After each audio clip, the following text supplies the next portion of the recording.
My name is Reino and I will be presenting a new take on environmental product optimization by design. The next 15 minutes, firstly the generation and destination of environmental product impact will be presented. Then, as intermezzo, the research approach will be touched upon before presenting the results of this research. To start with the generation of the environmental product impact. Product can be characterized on the 5 system levels, being the natural, the technical, the operational, the functional, and the societal level. As an example, let's take a coffee machine, a simple mocha. The natural level includes how natural conditions influence other levels. For example, plastic might deteriorate and metal might oxidize. The technical level concerns a product's make, as well as its manufacture and waste processing. For a mocha, this means materials like plastic, machines for assembly, but also machines for disassembly. The operational level concerns auxiliary means for product's use. For a mocha, this means coffee, water, heat source, for instance gas or induction, and maybe even matches.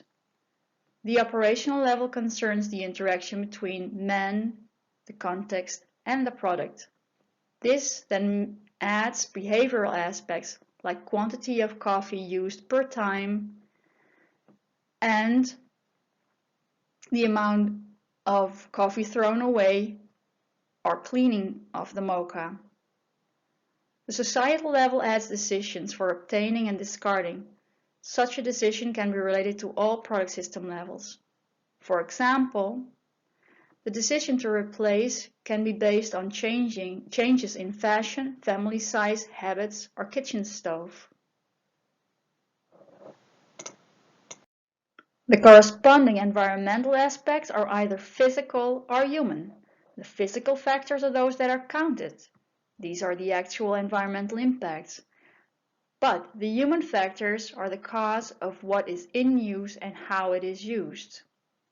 A decision to obtain or use determines which products are around, and the user's intended and unintended behavior defines the actual impact. These aspects, product aspects and environmental aspects, are intertwined throughout the product's life cycle. For example, the mocha's valve can get clogged due to calcification. In order to prevent the valve from clogging, I can make coffee with decalcified water or decalcify the mocha and valve regularly. Another option is to replace the valve either regularly or when I notice trouble. A design option is to use material to which chalk doesn't stick. This brings us to product design. The earlier example of the simple mocha illustrated how the environmental product aspects are all intertwined throughout a product's life. Inherently, the mocha's example also illustrates how environmental product aspects solidify throughout the design process. With this in mind, an experiment was designed to research possibilities for environmental product optimization interventions. The methodologies for both environmental and design science were researched for commonalities. The premise that interdisciplinary collaboration is best served by tools that help overcome lingual, cultural, and political boundaries guided the search. From that study, the LCA approach was chosen as moderator since the LCA is applied in both fields and has overlap in jargon and methodological aspects for both these and other design-involved domains. During interviews, respondents were asked to express where they thought LCA activities should best suit the design process by placing LCA-based cards onto a design process underlay. The outcomes, the overview with cards linked to the design process, were then analyzed by enumerating similar cards per design phase and abstracting outings from the corresponding interviews. This brings us to the results. The results can be divided into 3 topics: attention points, environmental aspects per design phase, and guided design iterations.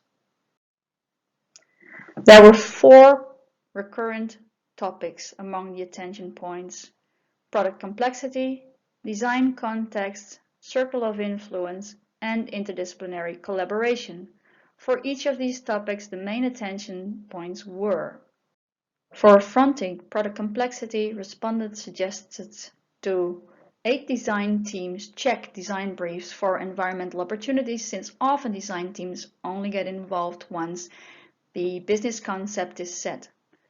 As to avoid limiting innovation space, guidelines and checklists are suggested as design means rather than rules. There was disagreement on how to compare incompatible environmental aspects, either transfer the impacts to a common denominator or debate. Both groups felt strongly opposed to the other's suggestion, feeling, respectively, that transferring to costs obscures impact and effects too much and debate is too little tangible. And for assuring a significant improvement at the end of the design process, at least a factor 2 or 3 design margin is said to be needed. Attention points were also given for the context in which design takes place in the design team and towards the client. Any model should be easy to memorize and pitch so that managers can get behind it as well. Additional use besides environmental optimization is also requested as a carrier for embedding the strategy. For lengthy and multi-layered product system change processes, it is suggested to offer a roadmap or long-term planning. Respondents from design practice suggested offering an easy, professional and expert version in order to gradually ease into practice, as well as an essential, medial and extensive version for making 3 proposals or tenders for a client. Respondents also underline that without commitment of all other stakeholders, optimization is impossible. External stakeholders, among which suppliers and transporters, need to optimize as well.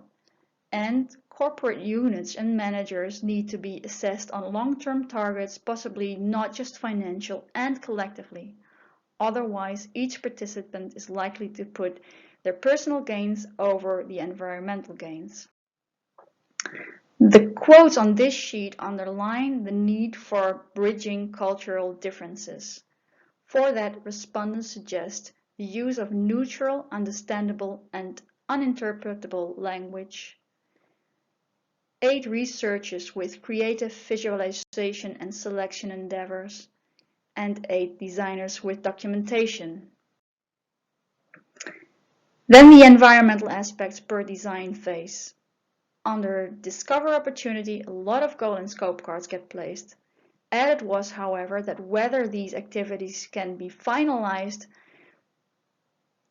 during this phase depends on whether it is a redesign or an innovation project. In either case, environmental trend research is suggested for assuring that the business concepts, considerations, and constraints safeguard environmental targets.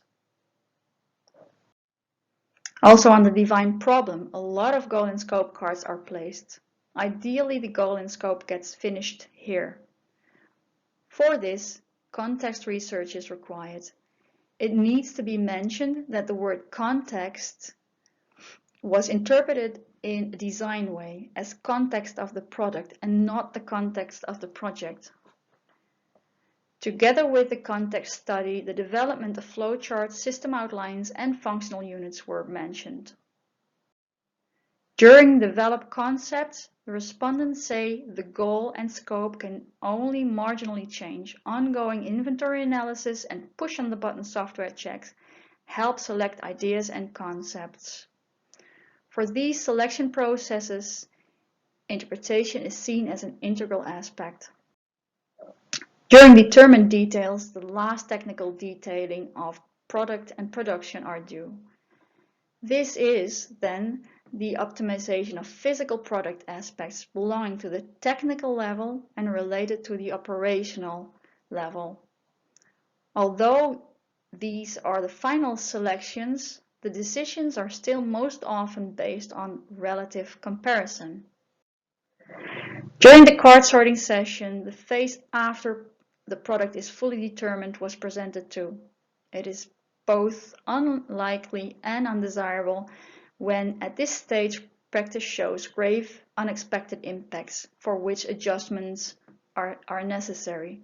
Ideally, there is nothing left to design at this stage, and a full LCA can finally be made. This brings us to the guided design iteration. The interviews illustrated the common opinion that radical environmental product improvement requires thinking through more than just the material artifact. Only by addressing the environmental design quest from the start for all system levels and environmental consequences, it becomes likely a suitable business concept and design area is put into position.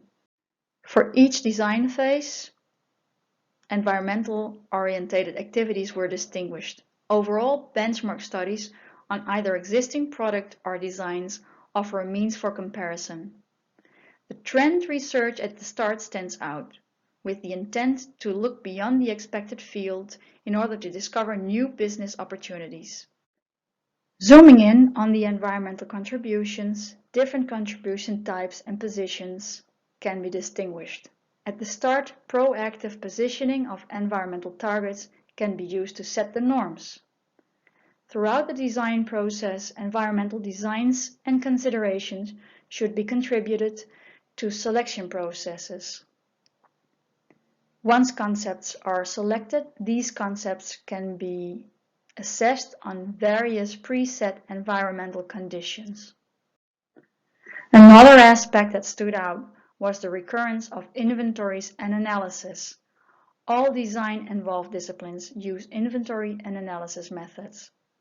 For example, for product systems, product parts, man-product interaction, as well as environmental product aspects. Environmental optimization requires not only balancing aspects in the particular instance of the design process or in a chronological order, but also in a contra-chronological order. An example from the interviews is how the idea for encapsulating CO2 in order to avoid CO2 exhaust leads to researching the results and effects of encapsulating CO2 relative to earlier researched options in case encapsulating was not considered an option earlier on. From earlier sheets can be gathered that an environmental product optimization strategy should support the design team be creative, use visualizations, make educated assumptions, and document finds and ideas.